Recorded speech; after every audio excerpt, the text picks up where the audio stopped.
God bless everybody today. It's October 16, 2023. I'm going to do a quick review on Erdogan, Turkey, how they're getting ready to launch their second phase, second and third phase.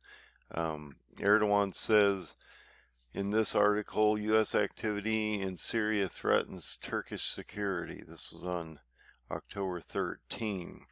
Now, this is extremely important because I always bring you back to Erbil because this is the regional capital of the Kurdistan people. It says Turkish President Erdogan on Friday said the United States military activity with Kurdish forces in Syria poses a threat to Turkey's national security, a day after U.S. President Joe Biden cited threats from Turkey as grounds to extend a 2019 national emergency order on Syria.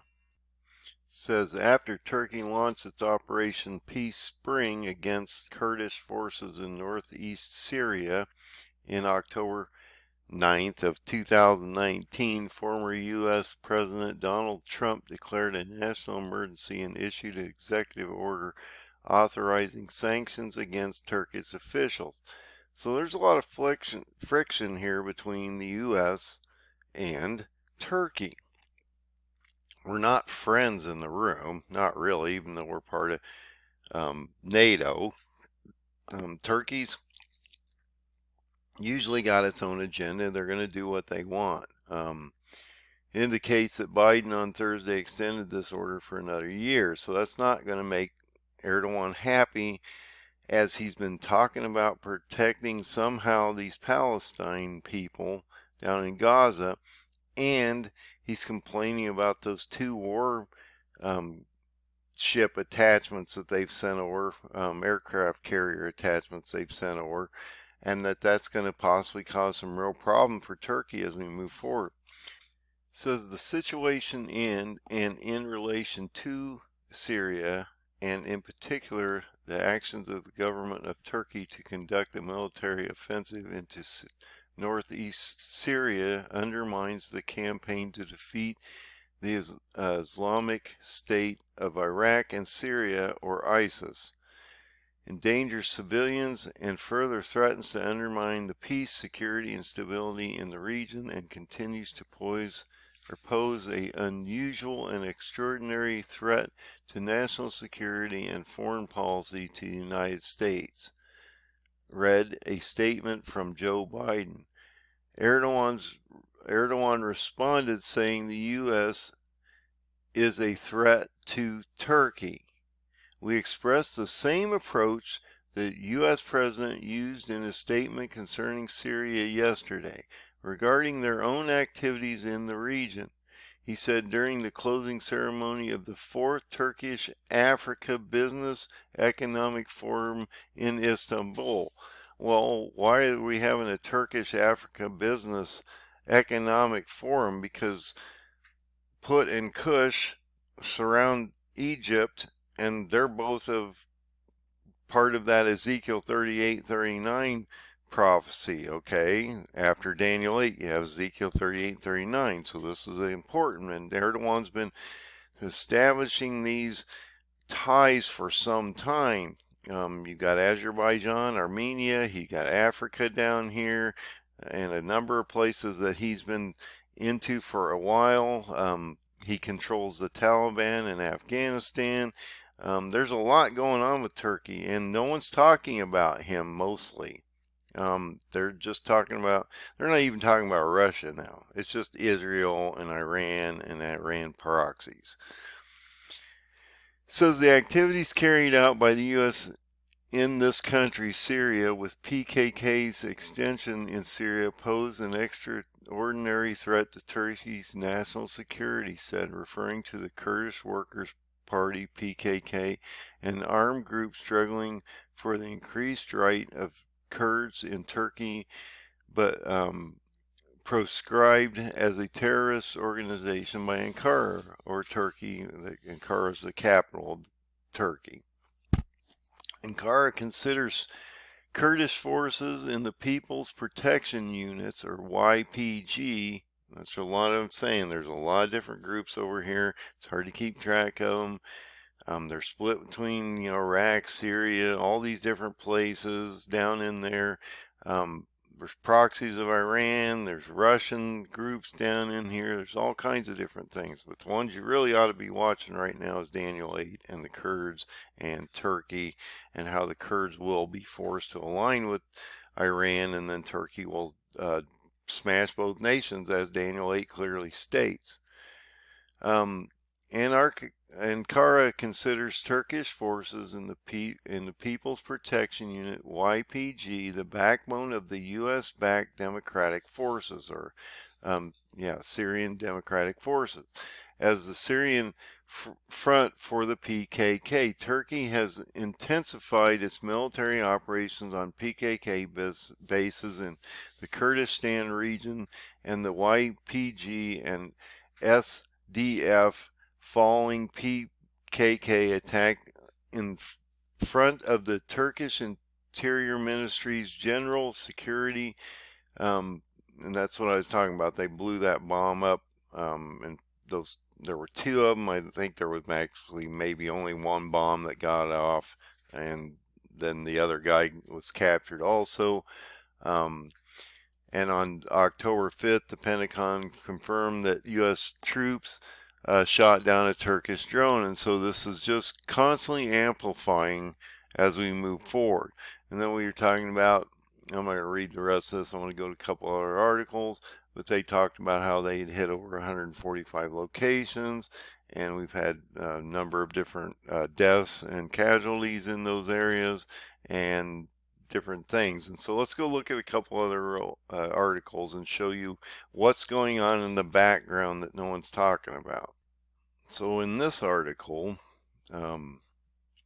which was around October 14th, U.S. labels Turkey's actions in Syria as a major threat to national security and regional stability. And I just wanted to show you this little section here. The actions by the government of Turkey to conduct a military offensive into northeast Syria undermines this campaign to defeat Islamic State of Iraq and Syria, or ISIS, endangering citizens and further threatening to undermine the peace, security, and stability in the region, and continues to pose an unusual and extraordinary threat to the national security of the foreign policy of the United States. Now, this is out of the White House, okay? So this is extremely important that they're explicitly citing Turkey's military actions. And this was on October 14th, okay? That's just 2 days ago. So in this article, I thought it was really interesting. There's two things, actually. They thought they had about 150 hostages. They realize now that there's more. So there's up to 200 hostages. This is just going to keep complicating things, because Hamas may take more and more prisoners, and that just adds more problems as they're trying to figure out how to deal with 2 million people and 300 miles of underground tunnels. This article is extremely important, I think, because look at this. The son of Turkish President Erdogan joins pro-Palestinian Gaza. Okay, we're talking about Gaza here. The Philistines, Palestine, march in Istanbul. So they're supporting Palestine. And I know everybody thinks it's crazy to think that Turkey could actually come down into this and actually go against Israel to protect the Gazans. Wow, it could happen. It really could happen. And this is what I keep saying. People aren't watching this. So he participates in this large pro-Palestinian march in Istanbul. He says, let us make clear our side. We should at least let our feelings be heard, Erdogan tells the Associated Press. Okay. The crowd of more than 1,000 people carry Palestinian and Turkish flags while chanting slogans criticizing Israel and the United States. Speaking to AP, Everyone with a conscience, regardless of race or religion, are displaying their sentiments towards this genocide. So he's calling the invasion that's coming from and the bombings that are happening now, and they're doing incursions into Israel right now, that this is a genocide against the Gazans, okay? And that this is going to be a problem for Erdogan, and that he's going out publicly through his son as a pro-Palestinian Gazan march to basically support them. And so this is going to be a real problem as we move forward. People do not understand that Erdogan is the key to understanding what's coming up in the Middle East, and it's going to be a real problem for everybody. So he's showing you his colors, but nobody's paying attention. Now in this article, it's got a little video I want to play, but let's go into the article first. It says, Israel PM threatened by Turkish minister. Okay, look, when you're threatening people on a governmental level between government officials, it's probably not going to start to be a good rhetoric, and it's going to cause all kinds of issues as we move forward. Erdogan aide says, "You'll die," to Netanyahu amid Hamas war. You'll die? To Netanyahu? This is getting serious on Turkish side. Let's watch this article real quick, and I want you to see what they're exposing here so that you can see what's coming. And I'm telling you, this man is the nemesis to Israel or Netanyahu. He's a nemesis. He's not a friend. So if you think they're friends here and that Turkey's going to be friendly with Israel, he's not. He's either using humanitarian cover or the covers of the Kurds to get down into Syria, which is going to turn out bad for the Kurds in Iran, but then he's coming into Israel soon. Probably before, based on what I'm showing you in Alexander's movement, you'll see him actually in Israel before Iran even falls. So let's watch this article real quick and see what's going on here.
friend.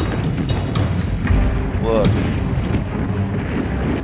he's been talking about building this neo-Ottomanism since he was prime minister. He's an ideological, driven man that wants to rebuild the neo-Ottoman Empire by the end of 23. This year.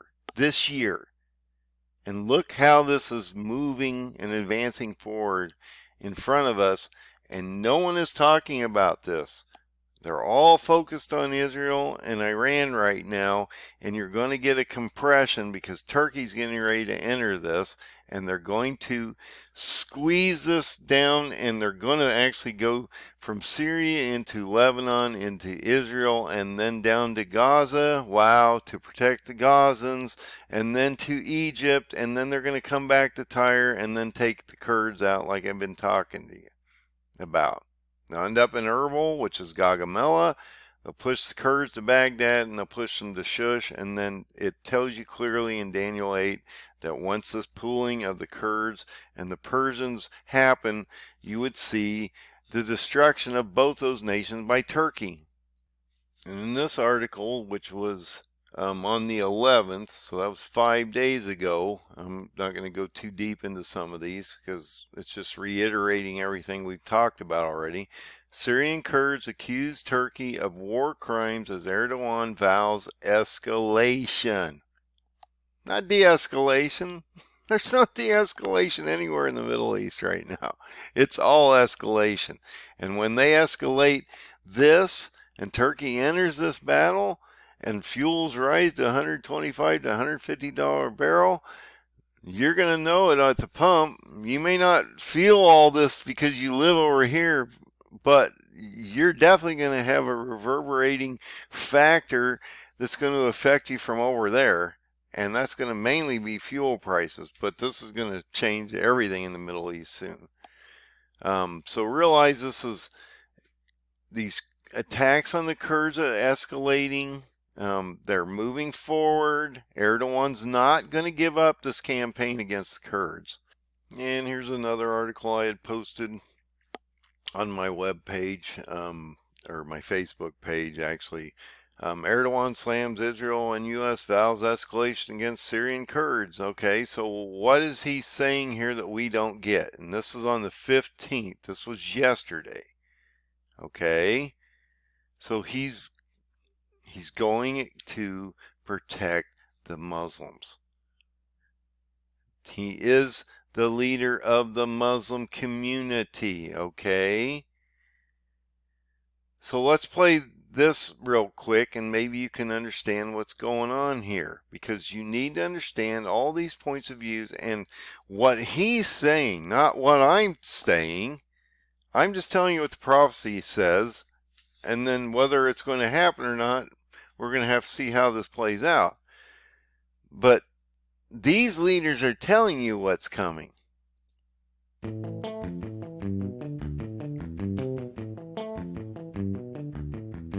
Welcome to The Greek Current, a podcast by Halk and Kathimerini. I'm your host, Thanos Davelis. Turkey's President Erdogan appears to be shifting away from his initial moderate tone following the shocking Hamas terror attack this past weekend. Instead, he slammed Israel and the U.S. this week over the response to this attack. At the same time, Erdogan vowed on Wednesday to escalate Ankara's ongoing military campaign against the Kurds in northeast Syria, even as Syrian Kurds accuse Turkey of war crimes. Amber Zaman, the chief correspondent of El Monitor, joins me to discuss Erdogan's latest escalation of rhetoric against Israel and the U.S., look into his threats to step up Ankara's military campaign against the Kurds in northeast Syria, and break down whether Syria's Kurds are slipping further down Washington's list of priorities following the Hamas terror attack. Amberin, always great having you back on The Greek Current. Thanks for joining us. Thank you so I'm not much going for to having keep playing this, but what I wanted to show you is that's another thing he just mentioned at the very end of that little clip, that the Kurds are slipping down our list of priorities in the United States, and they're just going to get lost, okay?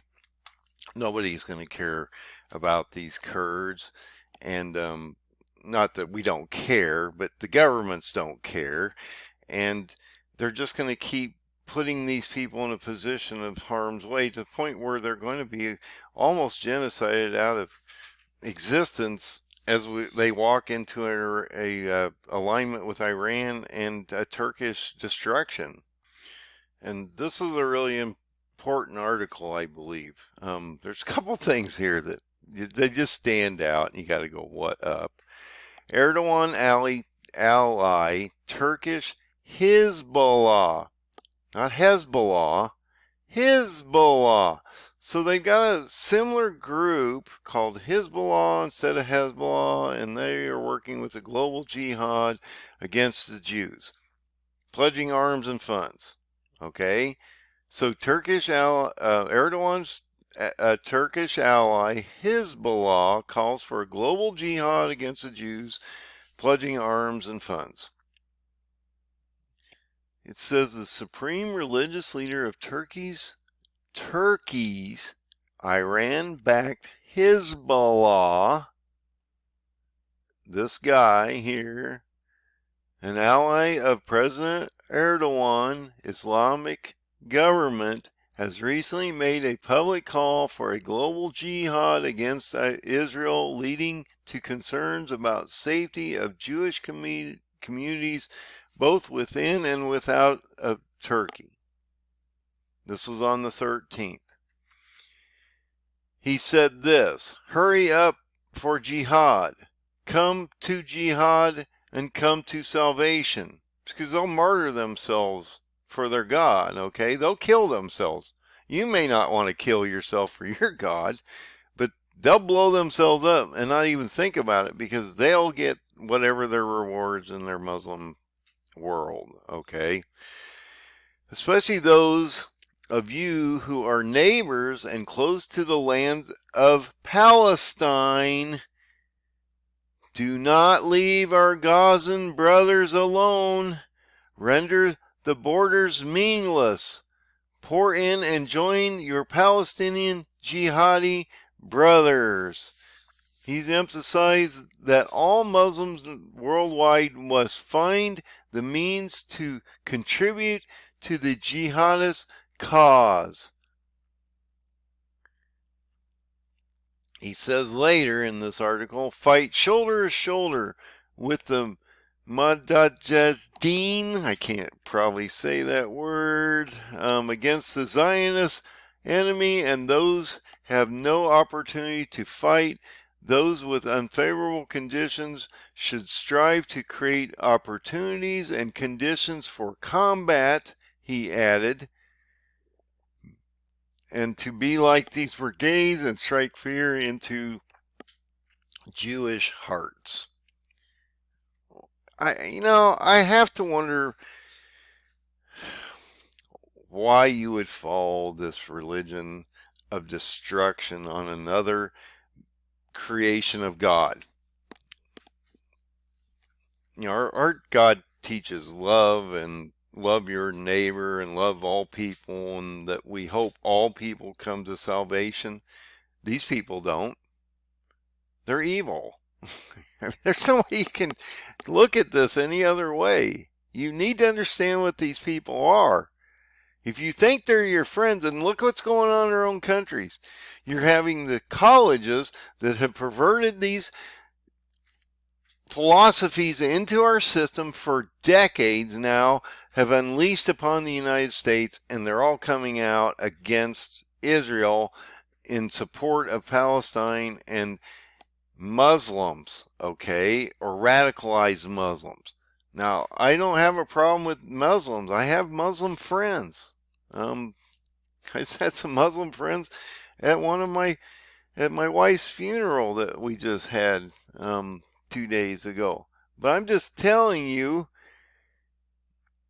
the radicalized Muslims and even some of the moderate to mild Muslims are radicalized just due to their conditions of they've lived in this environment so long. They've been basically trained to be this way, okay? They just don't know any different. And I'm just going to throw this last article down just so you can get different perspectives. Thousands turn out to that pro-Palestinian rally in Istanbul on Sunday that was basically attended by Erdogan's son. So you need to understand what's going on out here. realize Turkey is coming into this fight. They're not happy with Israel or us. They're going to protect the Gazans. If you remember, I talked about this in a different article, and I'll bring you back to this because this was just recent. Erdogan and Hamas. He's presenting himself as the leader of the Muslim world, and they christened him in 2015, so he is the leader of the Muslim world. Turkish president relationship with militant group controls Gaza Strip, riles Israel. Wow, imagine that. So if you're not paying attention to Turkey, and that they're a friend of Hamas, and they're going to go down and help these guys here soon, then you aren't getting what's going on out here. And you're not going to see this last layer come into this war. And when Turkey compresses this whole area, it is going to be ugly, and fuel is going to go up, and your hyperinflation is going to go up, and things are going to start drastically changing before December 22nd of 23, when this man and 10 nations form to literally siege Jerusalem for 18 months as we move forward, based on prophecy. God bless. Have a great day. Find the open door. Find Jesus. Both Christians and Jews have to find the open door. They have to find Jesus. It's the only way to get through this latter day event. God bless. Have a great day.